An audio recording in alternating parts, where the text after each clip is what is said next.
So once again, special welcome to all of you, right? All the members of our HG family, all the folks from our Bringing Agriculture Home chat.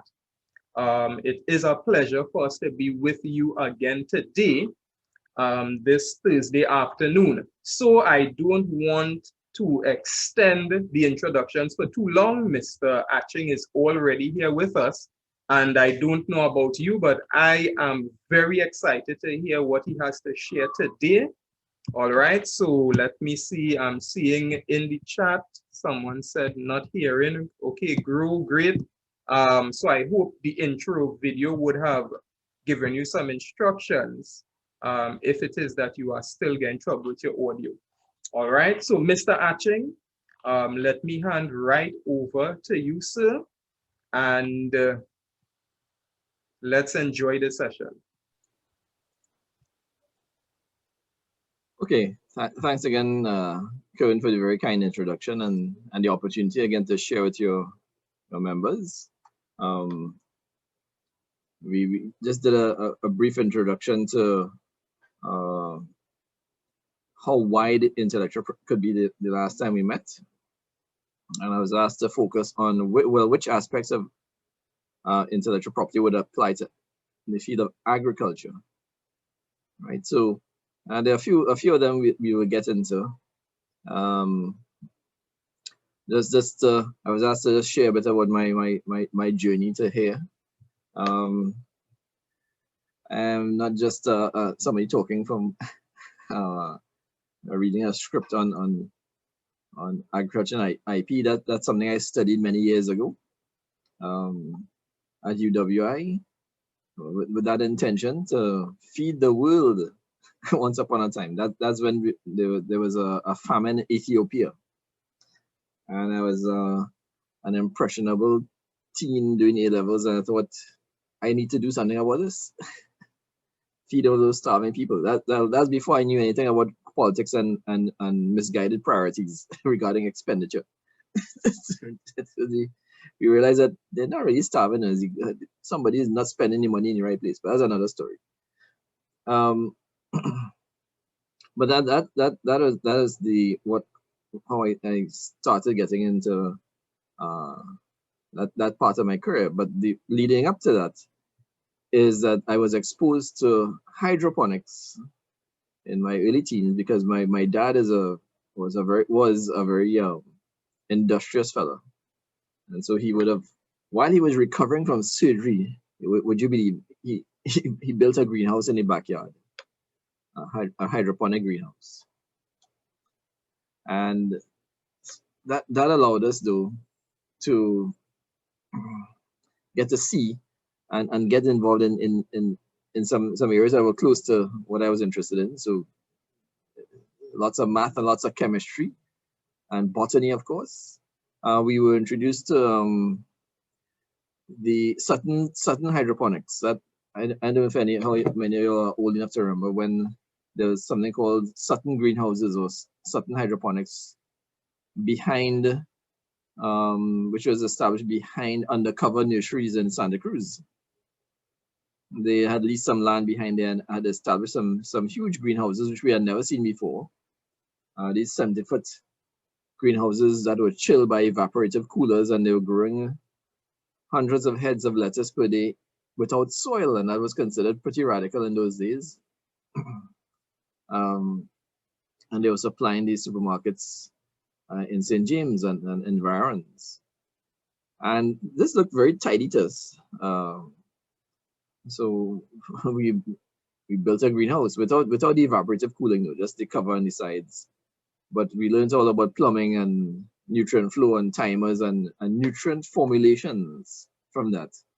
And at the same time, I was reading about organic agriculture because my mom happened to have a subscription to organic gardening magazine, and so that piqued my interest now into getting into sustainable agriculture and pest control and land race varieties and all these kind of things. And so all those things converge into my interest in in agriculture, and so the area I specialized in in UWI is fertilizer technology and soil science in particular, soil organic matter, and all the wonderful world of fulvic and humic acids. And so those are the things I focused on: soil chemistry, soil physics, soil microbiology.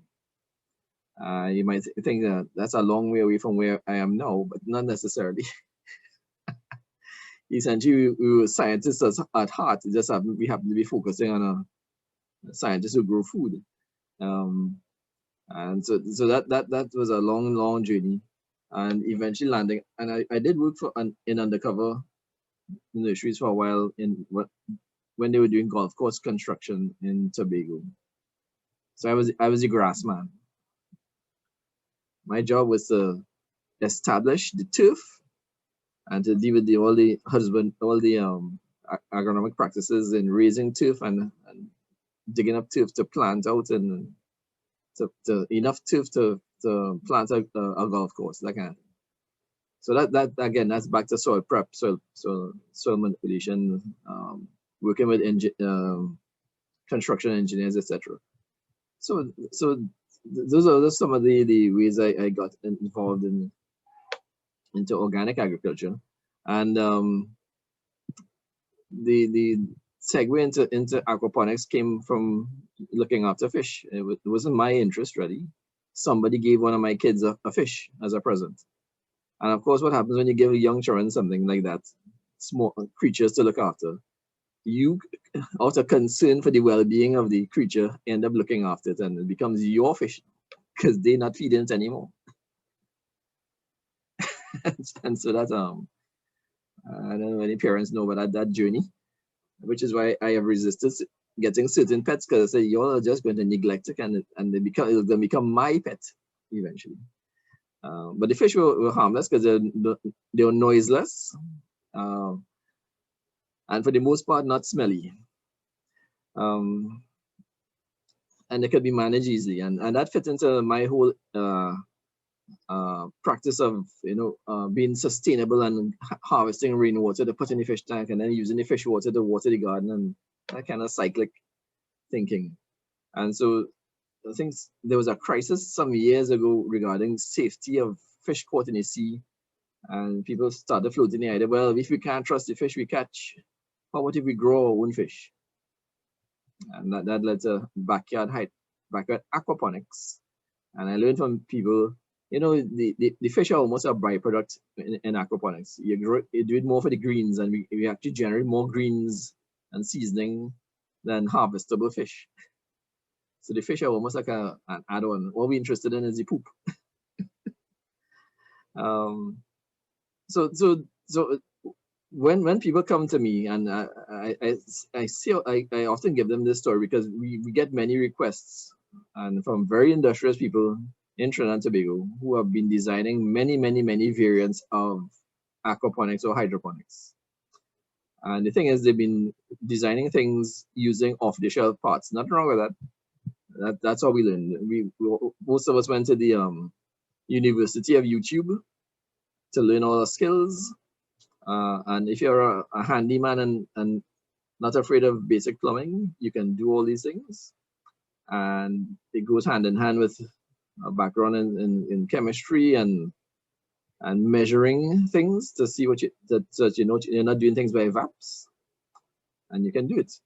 But the thing is, when people innovate, we have to apply now the rules of the intellectual property system, which say that if you want to get ownership of something that you've created, it has to be brand new in the whole wide world. So that's a fundamental issue, or in some cases, obstacle to many entrepreneurs who are innovating. Nothing wrong with that. You can innovate, but to be able to get ownership of something, you have to be the first one to innovate, or you can't be the last one, or now joining the scene, or now using things off the shelf.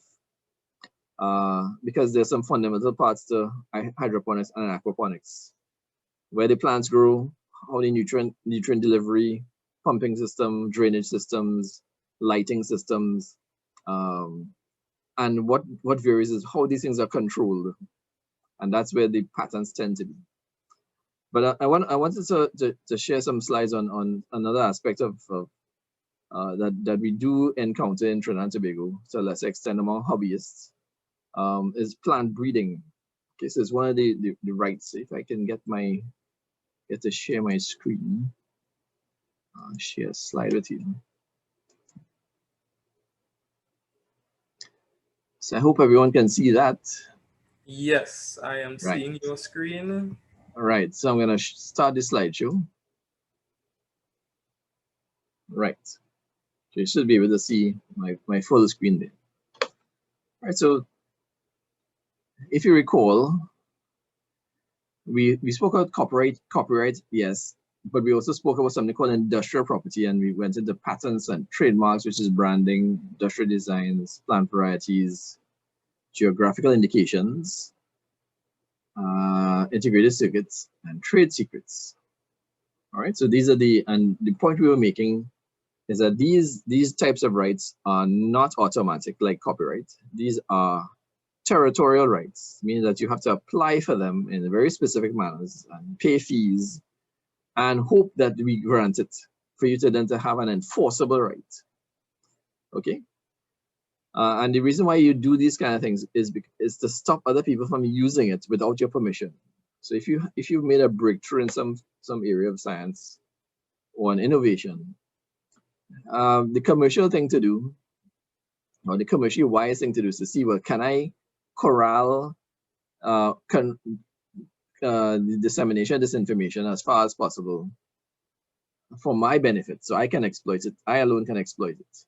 Because if you don't do that and you simply create something and you publish it in the public domain, then it's no longer yours. You have no control, especially if you don't do things in a certain time frame and do it properly. You won't be able to gain control of something that you put out already into the ether. Okay, so these are the areas that may impact upon agriculture in particular. And the one we normally get approached on, besides hydroponics and aquaponics, is plant breeding. So I won't get into all the boring stuff on the legislation, but there's a New Plant Varieties Act. Okay, now what it had, because we are party to something called the UPOV Convention, that's to do with plant breeders' rights. So it's not something that the Trinidadians hatched up with their own standards. We are guided by some international standards on this. You might recognize some similar things compared to patents. Well, the main criteria for most intellectual property rights is novelty. Something you can't get ownership of something that has been living out in the bush on its own without your intervention for decades. We're talking about something that you have concocted or crossed that has not existed naturally. Okay, so that criterion of novelty, we mean we have a broad definition there, in that it's not commercially available here in Trinidad and Tobago for more than 1 year locally, or for more than 4 years in a foreign market.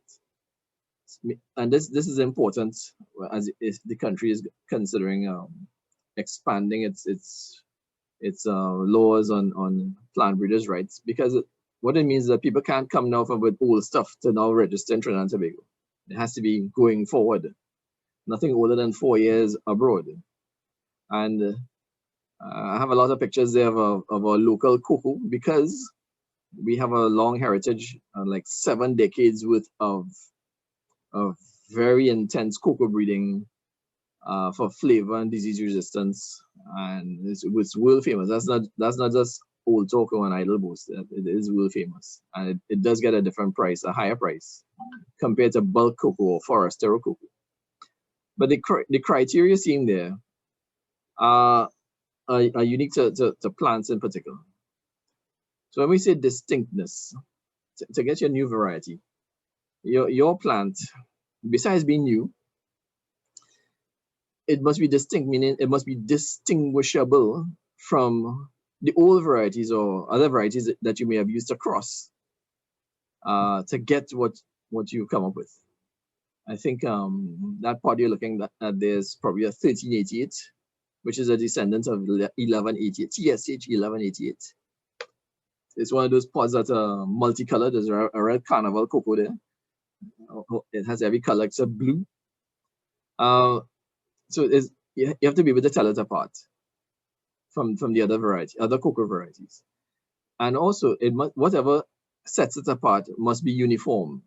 So if you say, my new cocoa pod is red or burnt orange upon ripening, then all of them have to be the same shade of red or burnt orange upon ripening. So it can't be that some yellow, some red, some green. We have to have a uniform characteristic that you say you're measuring. If it's length, they must be the same length. If it's number of locules or bean weight or flavor or some measure or disease resistance or something, it must be the same intensity across the population that you're claiming, okay? That's what we call uniformity. Can't be all over the place. And finally, stability, meaning that this characteristic, if it says it's yellow pods, it means then when I take the seeds from that, or I take clones from it, as in the case of cocoa, the fruit, the yield must be also the same shade of yellow or red or whatever you're claiming, crop after crop after crop. And some of us have some experience with keeping seeds on certain plants. I don't know how many of us keep the seeds from our sorrel or pigeon peas or whatever we are pretty good at propagating that actually produces seeds or cuttings for. It could be for ornamentals, but most likely you've been propagating this thing over and over and over and over and over. And hopefully it's been consistent over and over and over and over and should not be changing, which tells you that you have a homogeneous population. So you have a stable variety. So it's not all over the place. And when you plant a new crop, you get something different, which is what happens when you plant hybrids or F1 hybrids. Anybody who has bought pawpaw in the market and then keeps some seeds, you're not getting back that pawpaw tree. You're getting back some other cross or variant that was used in its genetic makeup. Okay, so these tests, we use the acronym DUS for distinctness, uniformity, and stability. So we test, when we say we're conducting a dust test, that's what we're measuring for. We have to plant one crop, let it grow out, collect the seeds, plant it back, see what happens. That is called a dust test. Okay, so as you can imagine, this could be a very involved set of testing depending on crops. I mean, it's not so bad if it's short-term crops like vegetables, but if you're talking about breeding trees, fruit trees like cocoa, citrus, and it gets worse for older trees like, let's say, nutmeg and timber species, you can imagine there are trees that take sometimes decades to reach to maturity to start producing seeds. Whereas that doing a dust test for some of these plants could take a couple lifetimes. But those are the rules, okay? So that's what we measure if we say we're measuring something. And I have all these pictures because we are currently measuring some cocoa varieties filed by the Ministry of Agriculture. Right, so the next thing is, and this is what probably people treat as an afterthought. You spend a lot of time developing this variety. It might have a code word in the lab or in the greenhouse. But at some point in time, you have to think about, it's going to go to a market. We have to find a name for it. And so that's an issue. You have to have a suitable variety denomination. And so some of the rules are very similar to trademark rules, meaning that you can't use trademarks or names that belong to some other product. So yes, we know the color of this rose that you came up with is a deep, almost black brown almost like Coca-Cola. So you can't call it the Coca-Cola Rose because that brand, Coca-Cola, belongs to somebody else. Even though Coca-Cola does not breed roses, you cannot use their brand to name your stuff. So that's something you have to be aware of. Whatever you're doing, we have some rules that we hold you to. All right. So what we discourage is trying to hide what it is or mislabeling things or misleading what it is, causing confusion or something that's contrary to public policy or morality. And common words like variety, cultivar, form, hybrid, cross. We can't give you ownership of words that are common in the trade. Okay, so that's something to consider. And please treat, if you're into plant breeding, don't leave your naming convention as an afterthought. Give it some thought as to what you're going to call this thing when it comes to market. The way the law is set up is that we have a sort of a positive list of genre and species that can be protected. So we have a list of what can be protected. And these are the protectable new plant variety, meaning that if you come up with a genre or species in any of these groups or families or genuses, it's possible. So we cover all of anthuriums, all of the family Sterculiaceae, which is where cocoa used to be classified. Cocoa is no longer part of that family. There was a taxonomic revision some years ago. All orchids, and we have many very avid orchid breeders in Trinidad and Tobago. Bromeliads, all Heliconiaceae, and that's another area of interest. Cajanus, or good old pigeon peas, that's a very big area. And when we say Vigna, that covers Bodhi and black-eye peas because they're all related. Whether it's long vine or short bush types, they're all covered. And since cocoa is no longer in the family of Sterculiaceae, I think it's now been reclassified under Malvaceae. We thought that, well, specifically we wanted to really protect cocoa, so it's listed as a separate genre and species. So you can see you can have whole families that can be covered, or very specific genre and species can be covered. So that's what's protectable. Now, what this means though is if you come up with a brand new variety of hot pepper, under the current rules, it's not protectable. So that's something we're trying to get some movement with the Ministry of Agriculture to get some support to open up the law and so we can accede to something called the 1991 Act of UPOV, so we can offer protection for all genre and species.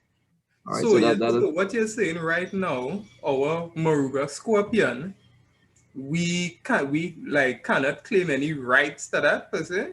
Correct, in Trinidad in particular, because we don't have a classification for it as yet. Now, scorpion pepper also has a bigger problem in that they put it out in the public domain. When we started talking to them in the early days, when it was like now discovered, we were trying to get them to, try and keep it quiet now and develop it to the point where you can protect it. Because if you put it out there, which they have done, you can't get ownership of something you put out into the public domain. And you saw that criterion for novelty. They can't be out in the market for more than 1 year locally or 4 years in a foreign market. We told them there's still hope, because I think they collected about 85 different types of scorpion pepper. So there isn't one scorpion. Huh? There's if you've bought scorpion peppers in the market, some are just, I find they look evil. They have a matte finish and it's bumpy. Some have a tail, and if you notice, and some don't have the tail, which is how it got the name scorpion pepper, because some of them have a tail. So it looks like a rough skin 7-pod with a tail. Some of them, not all have the tail though. So it's what we call a heterogeneous population. So they're different types. So we told them there's still potential to narrow it down to get a good commercial varieties out of it. Okay, so based on the slides you showed us before, is it Yeah. that, all right, so somebody might plant one of the trees, and on that one tree, you wouldn't have a uniformity of all the peppers on that one tree, or Oh no, not the one tree. One tree, if you planted peppers in particular, and peppers are, anybody who's done peppers, we know that they are promiscuous, meaning that if you plant a pimento too close to a hot pepper, you're gonna cross. okay, You're gonna water down your hot pepper and heat up your pimento. So meaning that right, on one plant, all will be the same. They will look the same. But on a plant right next to it, they will look different. And I bought enough, I planted enough, I have pimentos growing right now in my aquaponic units.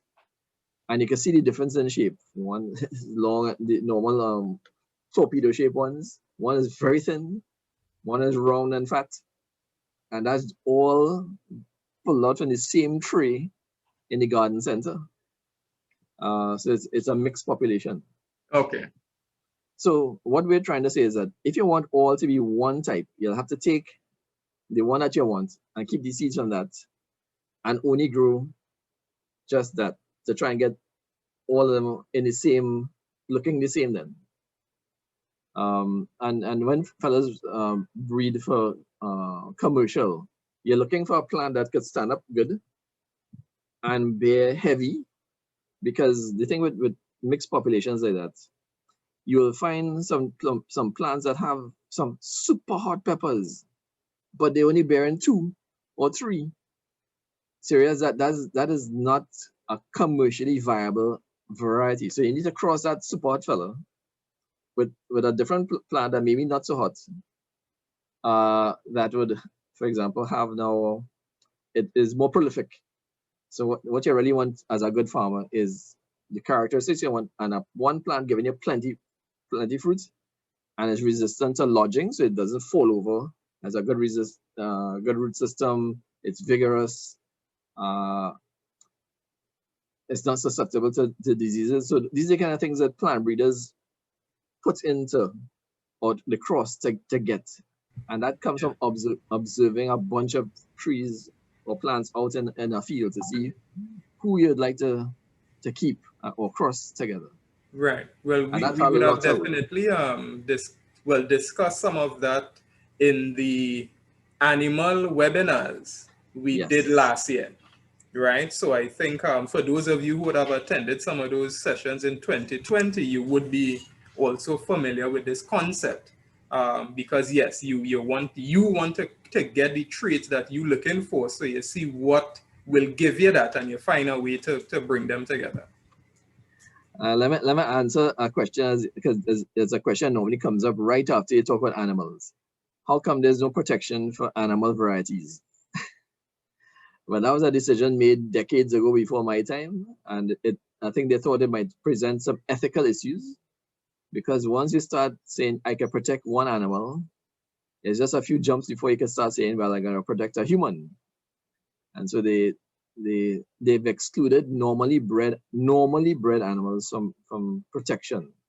However, genetically modified animals can be protected under some patent laws. But these are not normal animals. These are like these are transgenic animals or creatures, and so that's a whole other area of debate whether they should be allowed or not. Some of them are, and that's a very controversial area right Would now. the buffalo fall under that? No, that's not transgenic. That's Okay. what we call normal crossing and a fortuitous cross. So the rule is normally, in fact, the way our law says it, anything occurring naturally in nature or possible in nature is not protectable. Okay, but if you have to put some effort in, like in plants in particular, to cross them, then it's protectable. And well, animals are different kettle of fish altogether, so to speak, right? But that's a contentious area with regard to animal breeding. Okay, but plants, it's fine. Once the law opens up, it doesn't mean that doesn't stop people. People are still crossing hot peppers right now, regardless. And pumpkins, that's a big area. I don't know if you paid attention, the ministry shared some work that they did. If you ever try keeping seeds from pumpkin that you get in the market, you will get all sorts of different shapes. You won't get one type. Even the pumpkin that you got the seed from, you're not gonna get back that pumpkin. You'll get back some one of his relatives. Plus one might come back just like that one. So that's an area that they've done a lot of work to narrow down the variability, because some markets or some consumers have preferences of what kind of pumpkin they want. They're not all yellow skin or green skin. There's some with some bright white, especially our crappleback or moscata pumpkins. I grew one once. I bought the market man gave me some seeds. I said, "Great, thanks." I planted them, and I got such a the pumpkin was so white. I was wondering who threw a piece of Styrotex into my yard. What was that Styrotex doing growing in my yard until I realized it was a pumpkin. It's so white. What I'm saying is that that was not what I bought. Yeah. And how was the taste? Excellent. But that is a characteristic of our, Trinbagonian what we call crappleback pumpkins. If you travel to North America and have their forgot the name of their subtypes, but they're bigger, but they're also watery on the inside, and they don't have any flavor.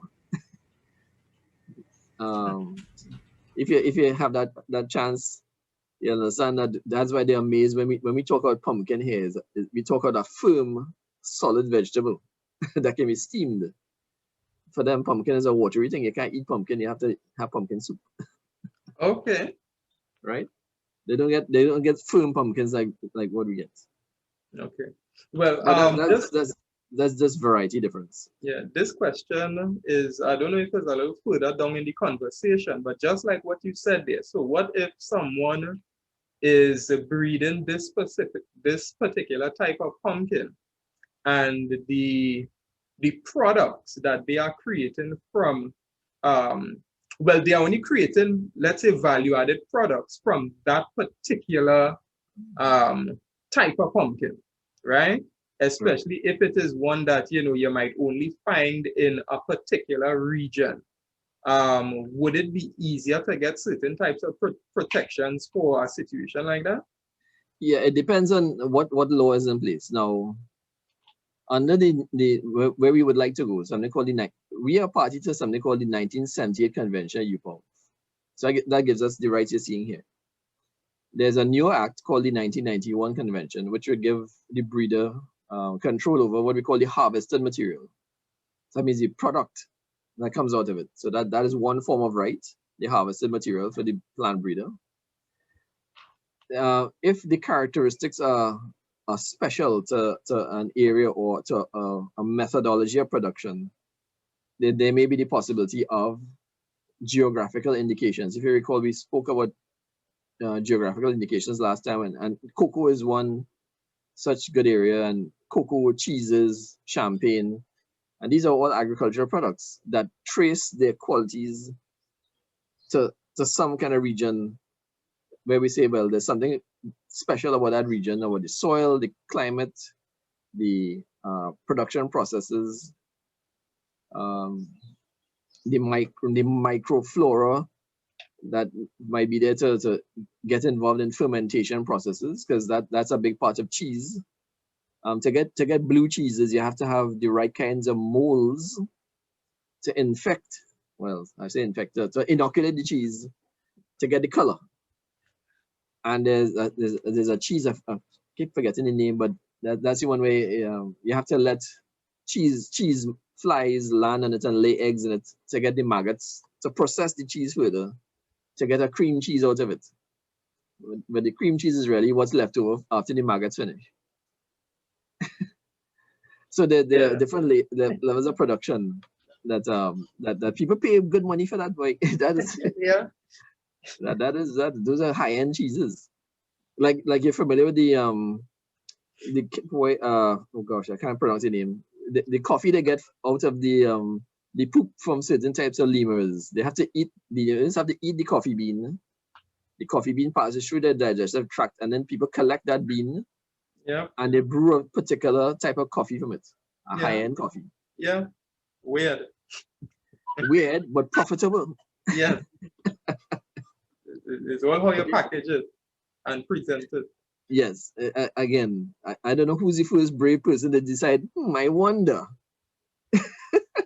what to do. Some brave fella had to go and dig up any poop from this thing and think, I wonder how it will taste, boy. Anyway, so this is this system for plant breeders' rights in particular, right? I won't get into these guidelines because that's my staff and I and our guide, Mr. Ben from La Reunion Station. We had to go and mark our fields, the label, the trees we're measuring, and follow very strict guidelines.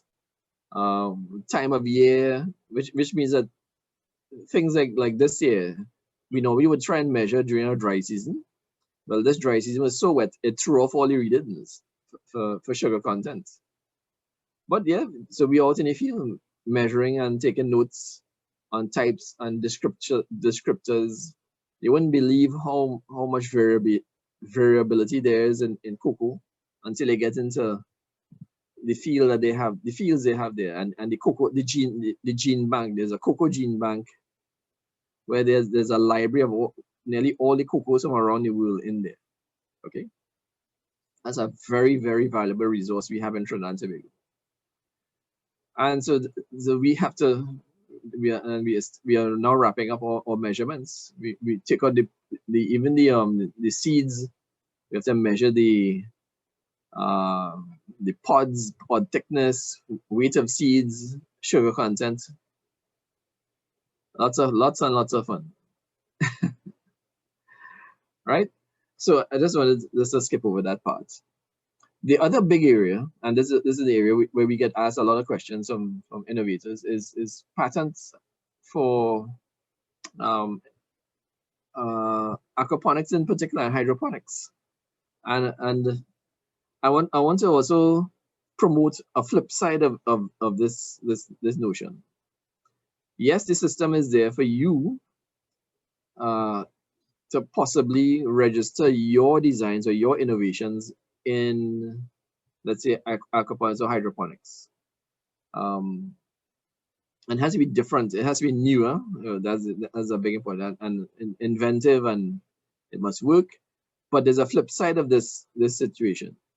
There are several other people who have already registered patents and designs for aquaponics, where they have not filed them in Trinidad and Tobago. They file them, let's say, in the US only. What it means, though, is that it presents to us here a very valuable technological resource. So I'm promoting from the flip side now to become a user of intellectual property, or somebody else's patent information, as we call it. Right? So because these patents are territorial, if they file only in the US and did not file in Trinidad and Tobago, they can't file it now, and they can't enforce it. Meaning that you in Trinidad and Tobago are free to use that document or the technology disclosed here in Trinidad and Tobago if you realize that, hey, they didn't file it in Grenada and Barbados either. I could sell some across there too. That is precisely how the generic pharmaceutical industry works. They check markets where there's no patent protection, and they export to those countries. You cannot get a patent on that technology now, but you can use it, manufacture it, sell it. It's not stealing. It's how the patent information system was intended to work. All right. So I want to switch gears. You notice I have some websites there, but these are some of our favorite hunting grounds. And I did pull up some examples. So I want to show you from scratch, perhaps, how to find this information. This is almost like something we call pattern mining. So this is not your technology. This is me. I'm looking for a solution or looking for some designs. Well, instead of hot in your head, as we say, you could look to see, well, who has built any of these things, and is there anything I can utilize? So let me just show you.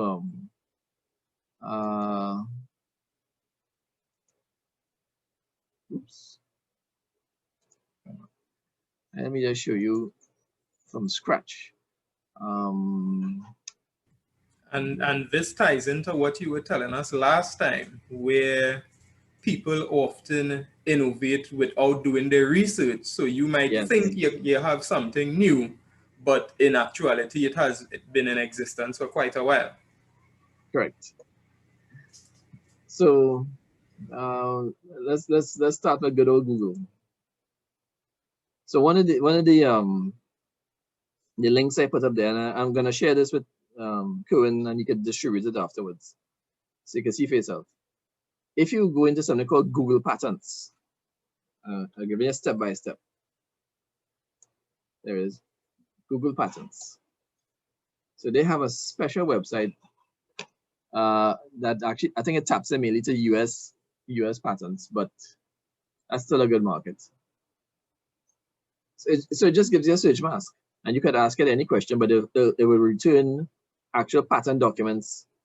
The good part about patent documents is that they're written like scientific papers, meaning that they have to give full disclosure of how they built it, measurements, designs, and if you're a handy person and a good fabricator, you have access to a good fabricator, you could actually watch these things as a plan and say, I could probably build that or version of that.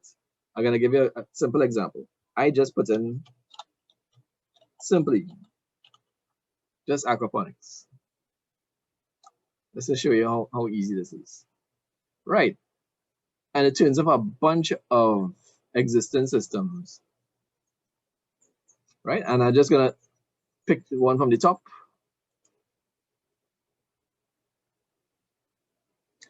You might be able to see this, but this is a US patent granted in 2014, thereabouts. I'm just gonna blow up one of the drawings.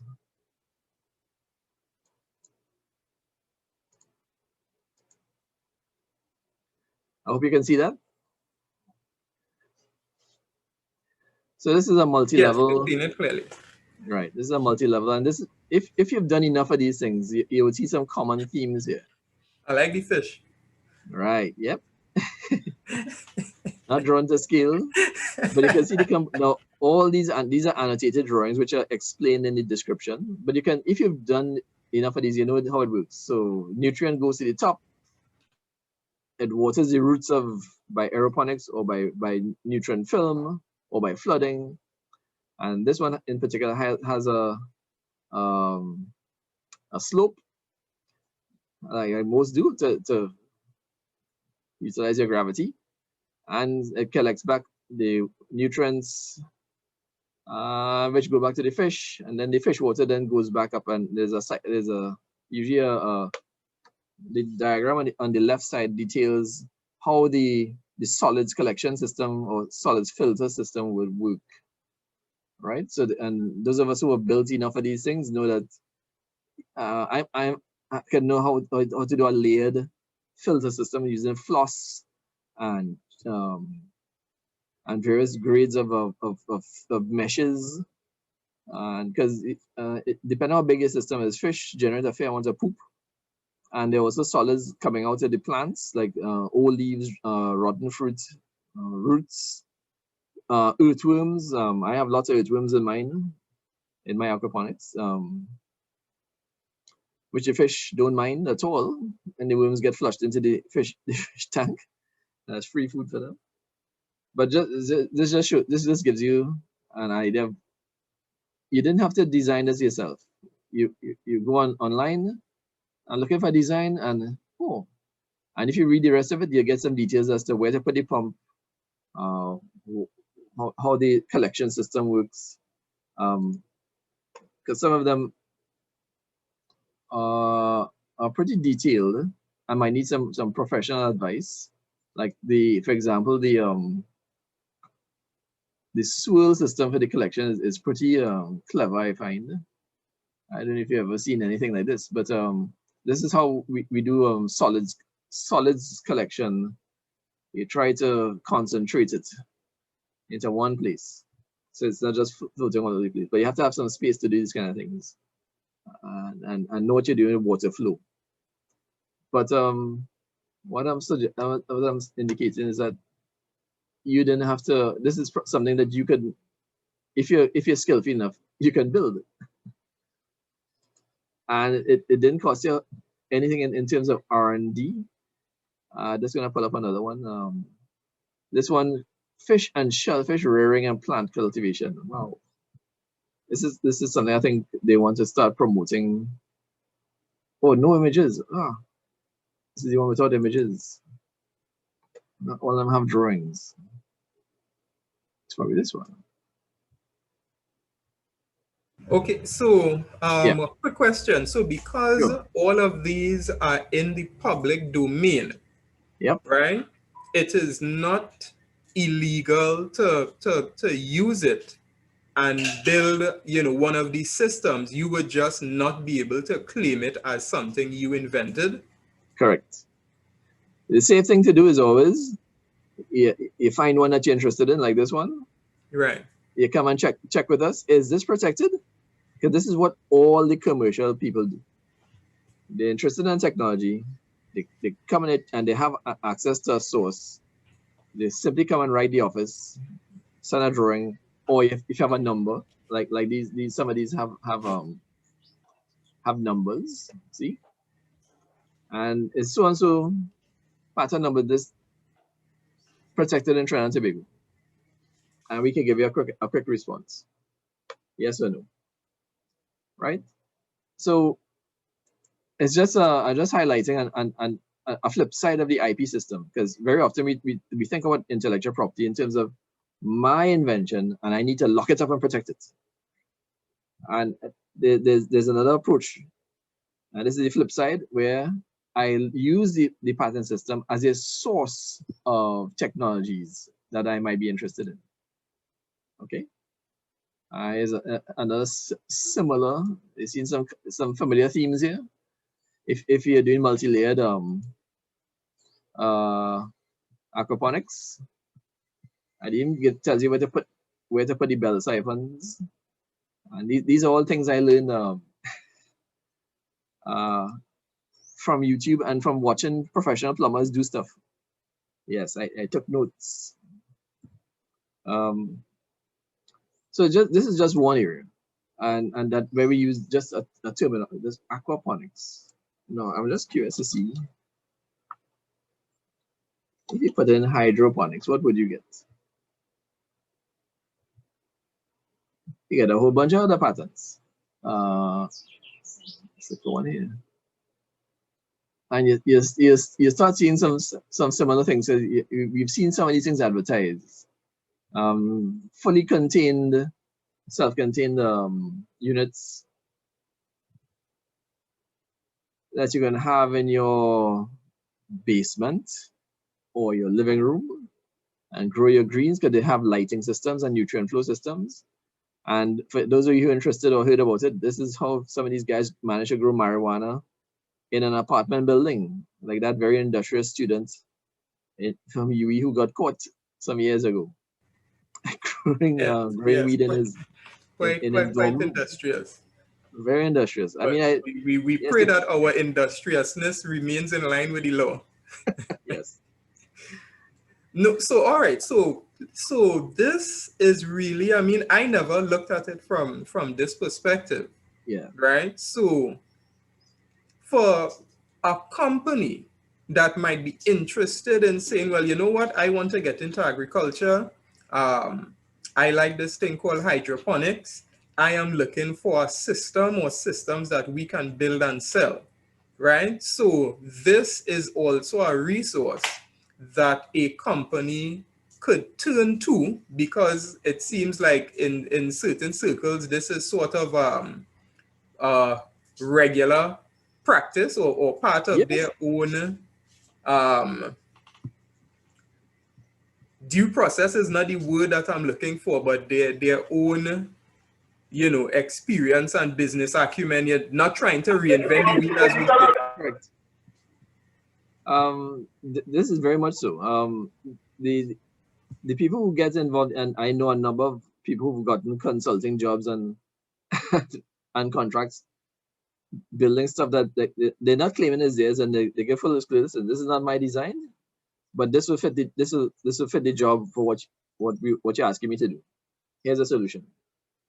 Like I said, the pharmaceutical industry, this is how they operate.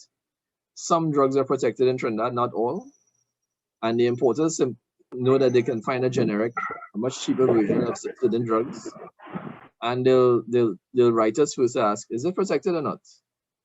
And I just responded just this week, self. Say, yeah, boy, this one protected is expiring 2027, so you have to wait. I mean that if you're patient, within about 6 years, it will be public domain. Right? So they know they can't bid on that drug just yet, and you'll have no choice but to use the brand name one. But this is a big part of, I'm just going to stop this sharing. This is a big part of the IP system. And one of the reasons why some of these big offices actually put up all their data on online is so that you don't ask them, you don't have to ask them, just go and look for yourself, hunt. And it has a twofold purpose as well. It's also designed for new inventors. If you're going to invent something new, the first place you should be checking is, let me see if it's up there already. Otherwise, I'll be wasting my time. And we discussed it last week. How many people waste years of their life reinventing wheels because they didn't check. And I got a story from a colleague, a British colleague. His office was asked by a big engineering firm. Same question like what we're asking here.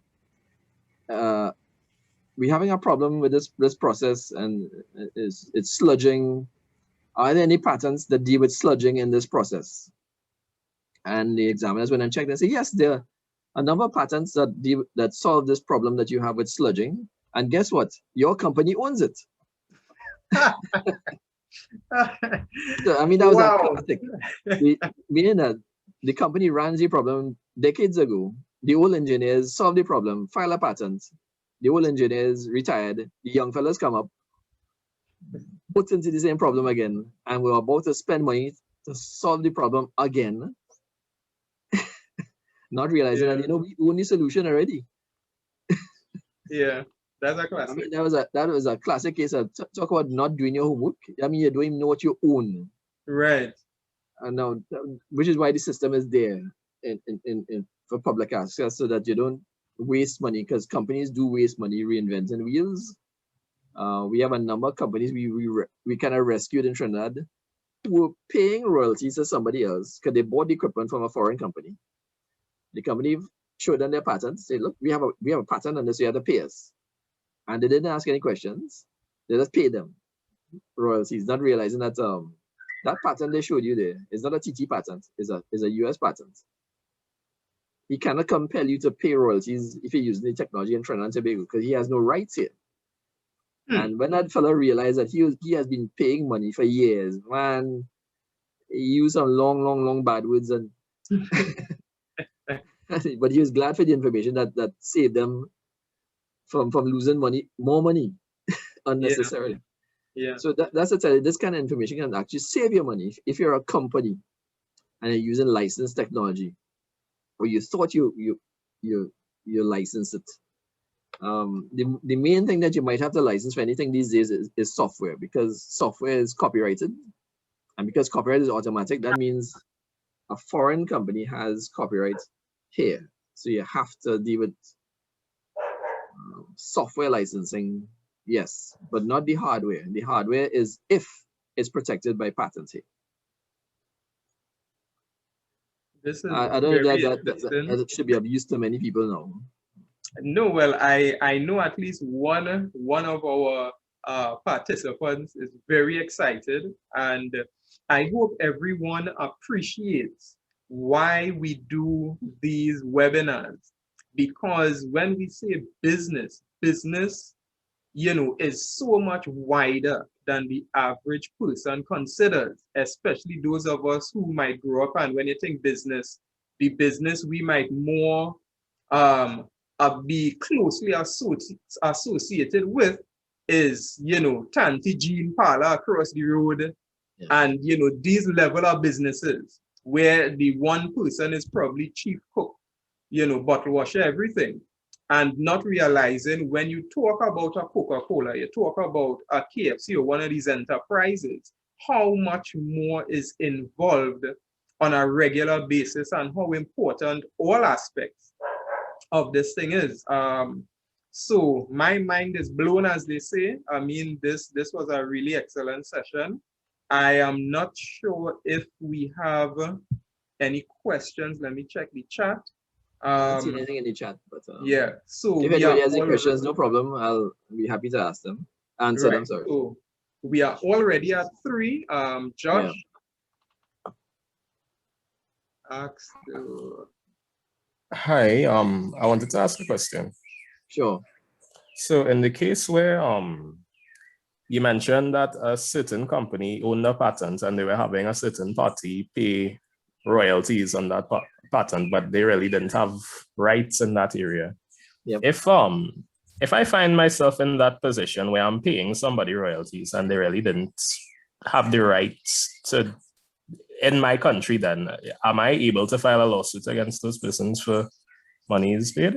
But the laws will depend on the terms under which you're paying it, meaning that it has to be some kind of deliberate fraud. Now that's going to be harder. It's harder to prove that you're defrauded if you did something stupid. Oh, okay, yeah. Meaning Okay. that you voluntarily, they gave you this information and you voluntarily, and because they would lie and they would have said, I own a patent number so US so and so, and you agree to those terms. Right. So Understood. yes, it's some egg on your face, especially if you go to court. Now the whole is going to be public record now that I am a clown. Gotcha. So I don't think take him to court. Like I said, he clout himself behind his head and said, "Not again." Yeah. and he cut ties with the company. Excellent. Somebody tried that with I think our Ministry of Energy. Again, a partner they were looking at, and the partner held up their US patent. Now, fortunately, they checked. They came to us. So listen, we've been offered this technology under these terms, and here's the patent. And I said, well, you all can just thank them very much for the information, because when we checked, that patent is not registered in Trinidad and Tobago. But look at this. The full patent is disclosed, meaning that you have all the specs. You can read is like a workshop manual. Right. You all can use that right now and not pay him a cent. Lovely. They were like, wow, thanks very much. And so they don't have to pay this man. And now again, you have to be careful how you roughen up your business partners. You don't just say none for you. Even somebody you're cultivating a relationship with, you have to consider what else is at stake. Yeah. So it's not just cut and dried, I don't have to pay you. Is what else you have to ask before you just jump and do that. Is there any other information that they have that might not be in the patent document, that might be, let's say, trade secret? Right. Now, this is what we advise our inventors here. When you let's say you invent something, yes, the patent just requires I present the bare minimum to work it. I don't have to present in the document the best way to work it. Sometimes by the time I file that patent, I have advanced my knowledge. Right. So I know some tricks to make that machine work better in real life. Yeah. But I'm not going to tell you unless you give me a consultancy. So yes, you're licensed for me.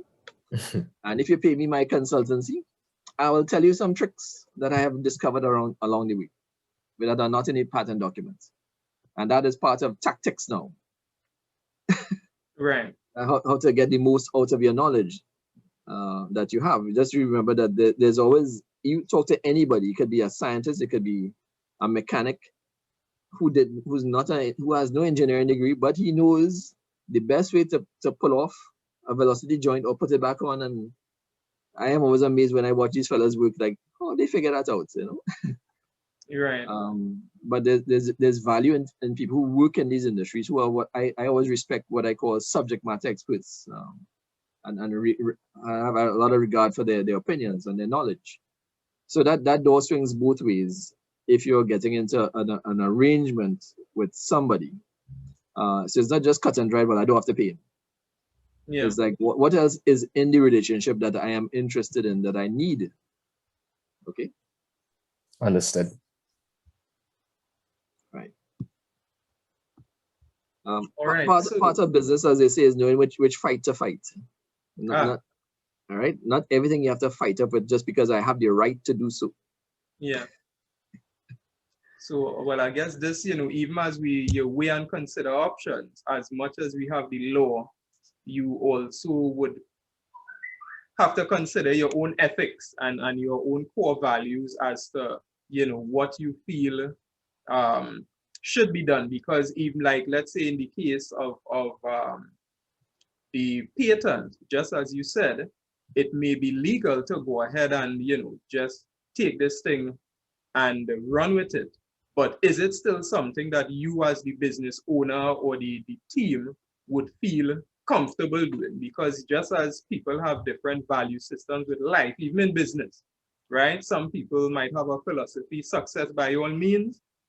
Somebody else may not feel, well, just because we could make ridiculous money on this project, but if it is having negative social consequences, negative impacts on the environment, which is becoming a much larger issue now, then this is not something that we could go with. And a word to our entrepreneurs, some of the shifts we are seeing, even by way of things like investment, because of social pressure, many people now do not want to be associated with things that the public may consider to be unethical, right? So it's not that they themselves might be as ethical as the position that they are holding as a company.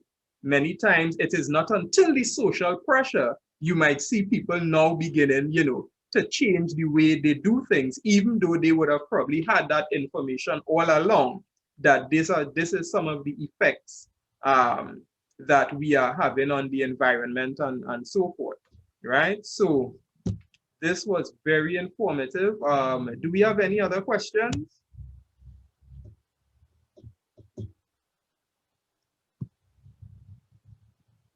All right.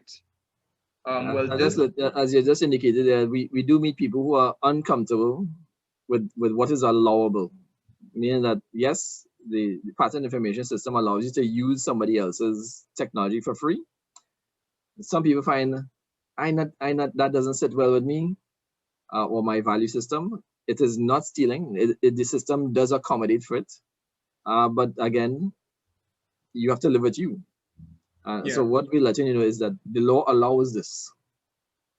It is the same way that technically the law allows you, the law does not forbid you from marrying your cousin. I don't know if you know that. Our civil law does not forbid marrying your cousin. However, you know that they will cause real trouble for family gatherings if you do that. Right. And so what the law allows is not necessarily something that you should go and do, because you have to consider what happens next and the aftermath and your value system, and you have to live in this world, and that means no Christmas family gathering for you again, because so there's some consequences, even though the laws allow something. Right. So in that instance, you should listen to what the guy was advised in Scrunter song and know that is your family. That's it. Don't feel your bright. That's what you need tonight. All right. All right, folks. We are now at 10 minutes past 3. As much as we would love to probably go on for a few more minutes, We did say this was going to be an hour session, so we want to respect your time. So thank you all for attending. Thanks once again, Mr. Aching, for giving us such a down-to-earth presentation. I'm sure everyone would have some very important and key points, key takeaway points from the session, right? So everyone have a great week, have a blessed week.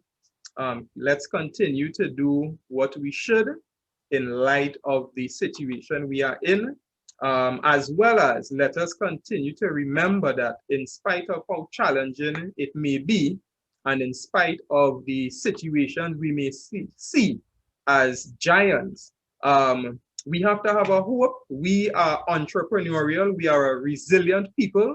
Let us begin to just put more focus and use this resilience, use our creativity for things that are good, for things that would benefit our families and the nation, right? So in closing, I don't know if at least one of you, we heard from one of the guys, I don't know if we have one of the ladies who would just like to say thanks to Mr. Aching, and that would be our last comment before we close. And if you are willing, you can just unmute. Okay, pleasant good afternoon to everybody. Mr. Aching, I want to thank you very much for your contribution today because it was enlightening. I have learned a lot. Things that I took for granted, I now realize that has serious repercussions. So I am grateful for zooming in today and getting this information. So the gentleman in the registry, I didn't get your name yet. Please excuse me, but I want to say thank you too for hosting it because it was an enjoyable and informative session. Thanks again.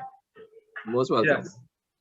Okay, well, apologies for that. That is a bad habit, right? I should definitely introduce myself, but I never feel like the focus is on me. So forgive me for that. But yes, I am your host, Chloe Joseph. And Mr. Aching, I doubt very much we have exhausted all that you can share. All right. But I would still give the audience some time to soak in this bit of information. And, you know, we could probably connect otherwise to see, we are in June, probably in July, what other topic we can pursue. Okay. So yes, thanks again, everyone. Blessings from the whole homegrown team and all our homegrown family. Enjoy the rest of the evening. Okay. Thanks again for the opportunity. Okay, bye. Okay, folks. Mr. Bellamy, I know you enjoyed this one.